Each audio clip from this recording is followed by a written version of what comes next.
I find it great living for 2 weeks in a community of musicians who have similar ideas to me, and it's much easier sort of to relate to people when they have more similar interests, which is what we have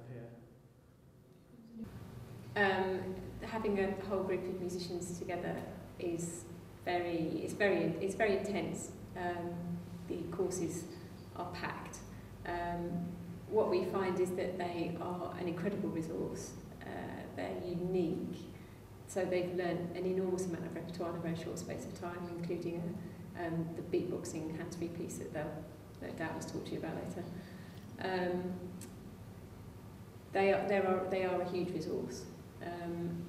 And so in terms of strengths, they bring obviously not just technical ability, but some of them bring enormous leadership skills with them, and a real enthusiasm and love for what they're doing.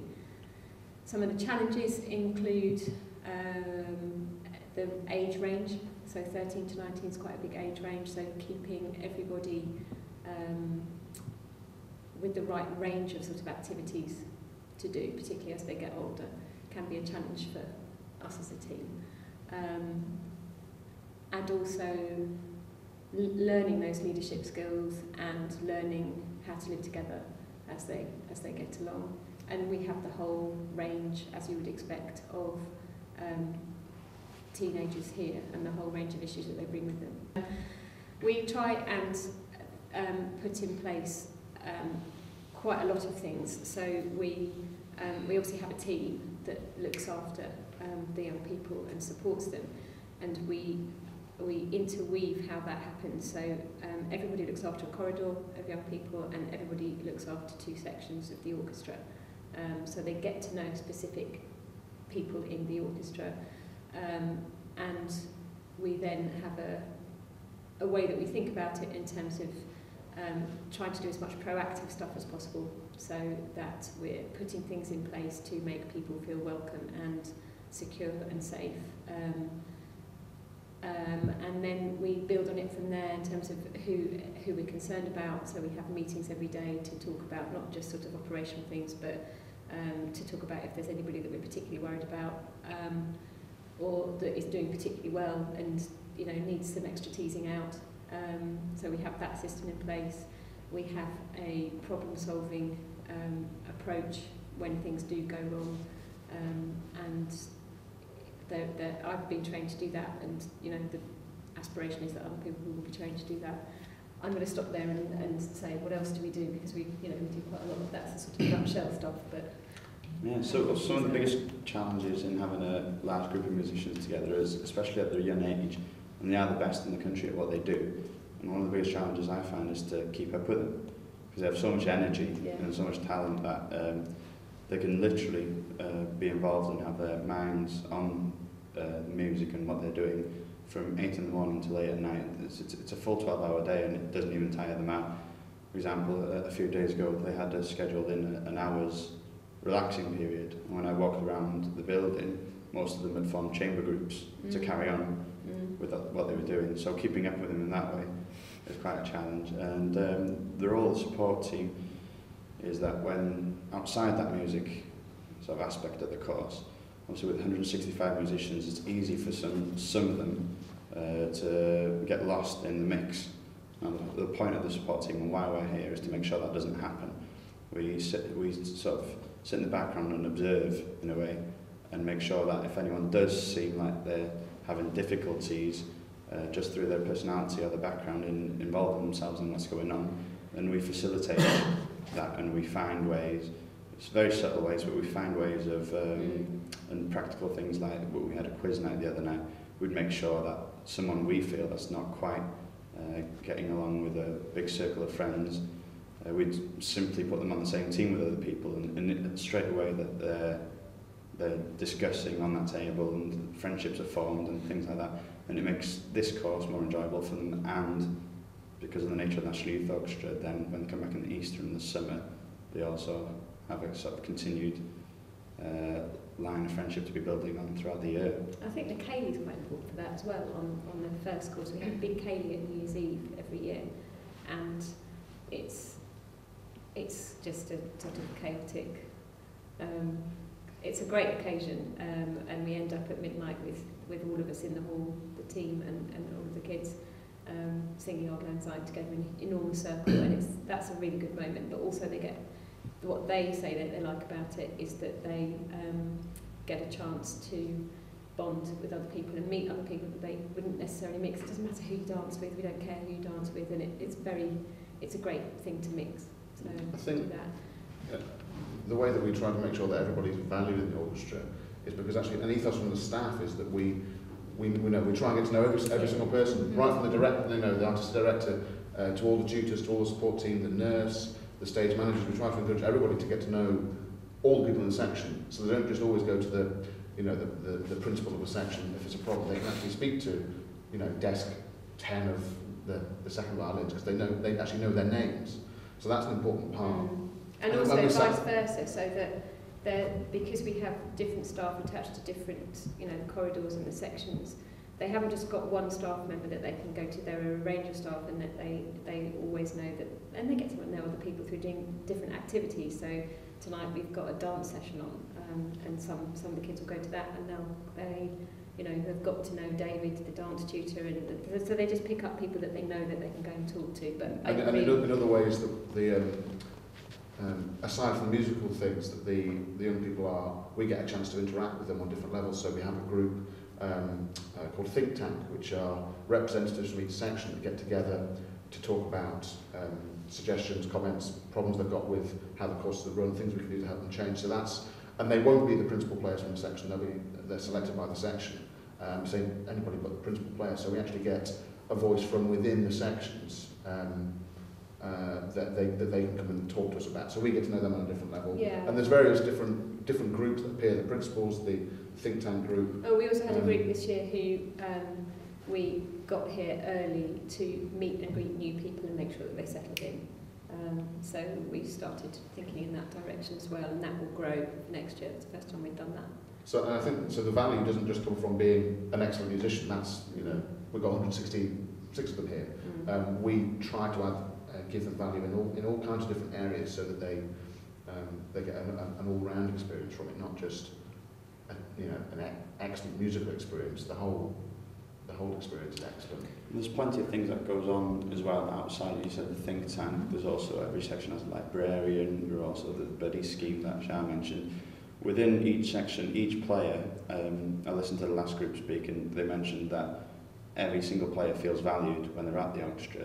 And I think a big part of that is that throughout the course, at some point, they will have a role of responsibility, and they have something that they have to take care of themselves in order to make the orchestra as a whole work. So, and it really connects it up. The orchestra come together, and there's 166, and it's 77 members who've joined this course who haven't been in the orchestra before, and the whole orchestra audition every year. And having been in the orchestra, I've been through that process. I was in for a number of years, and you audition every year to try and get back in. And those 77 people who come along don't feel like, there's a big club and we're new to it.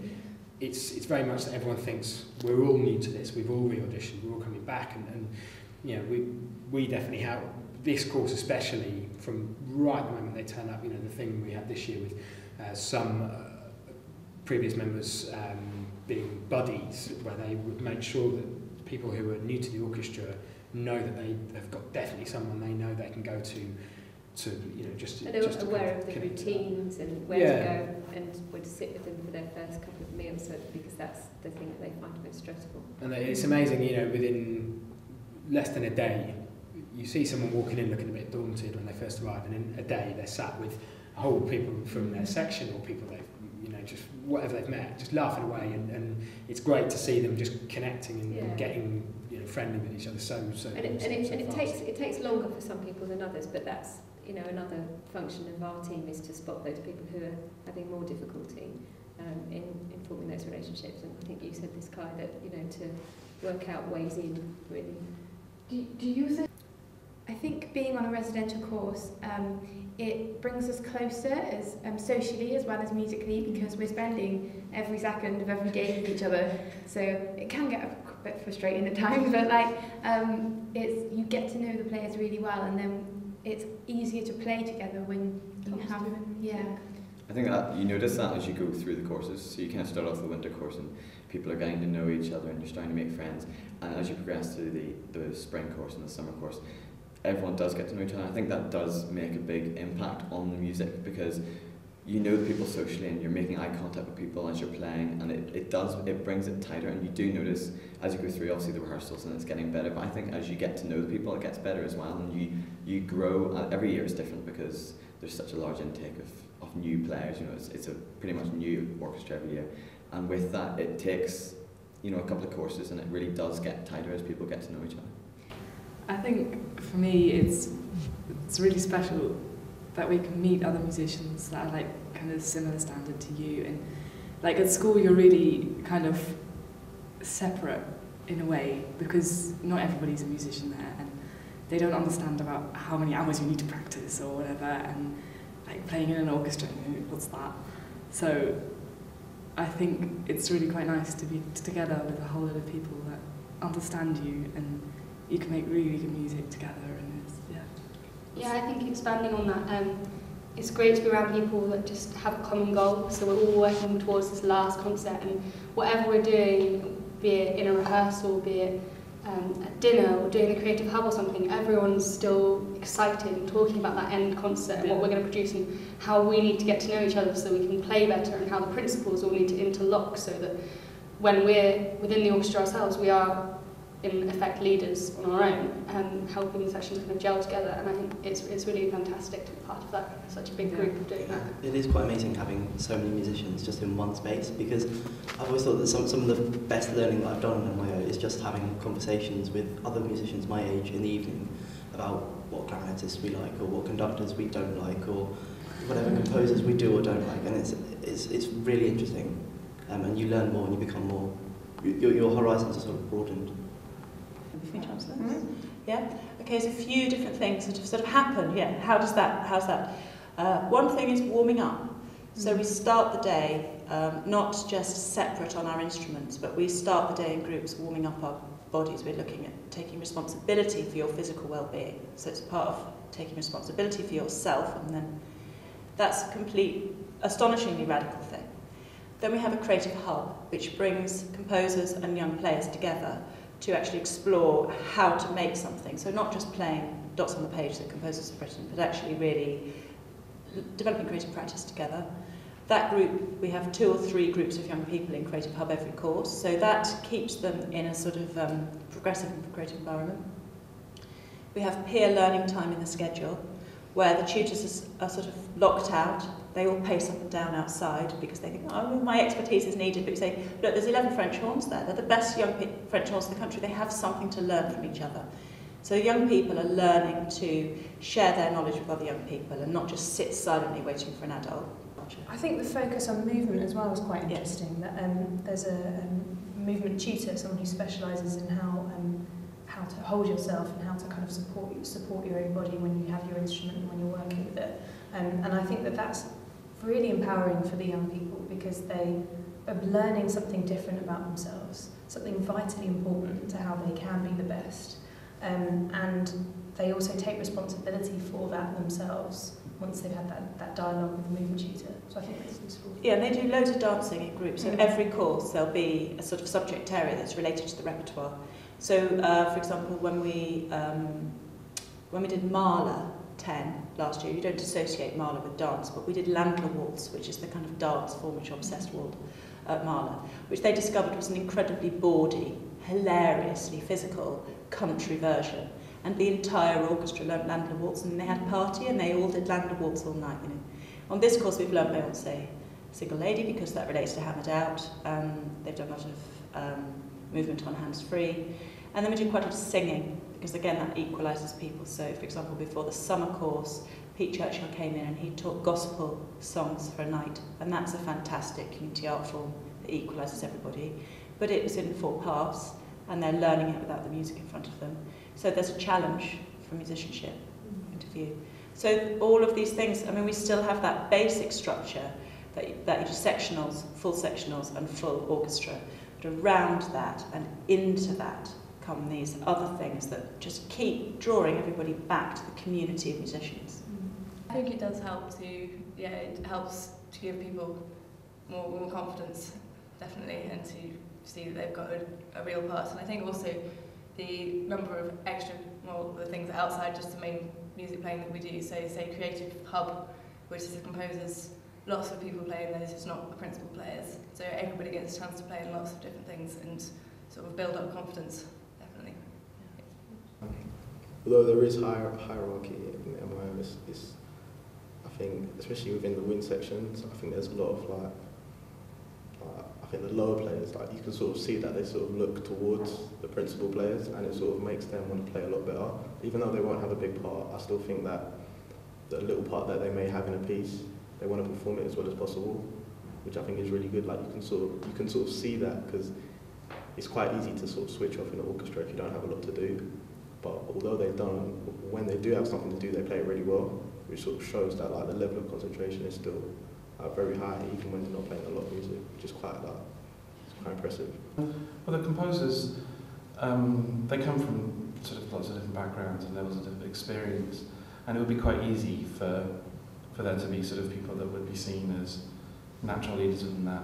And what we do simply is introduce a range of new ideas, make them responsible as a group, kind of for a holistic event like a concert. And the time frame for writing is so limited that it becomes very levelling. And so in the end, you just have 6, 7, 8 composers, however many it is in that course, all really feeling very much in the same boat, and quite a lot of camaraderie, and that works very well in these intense courses.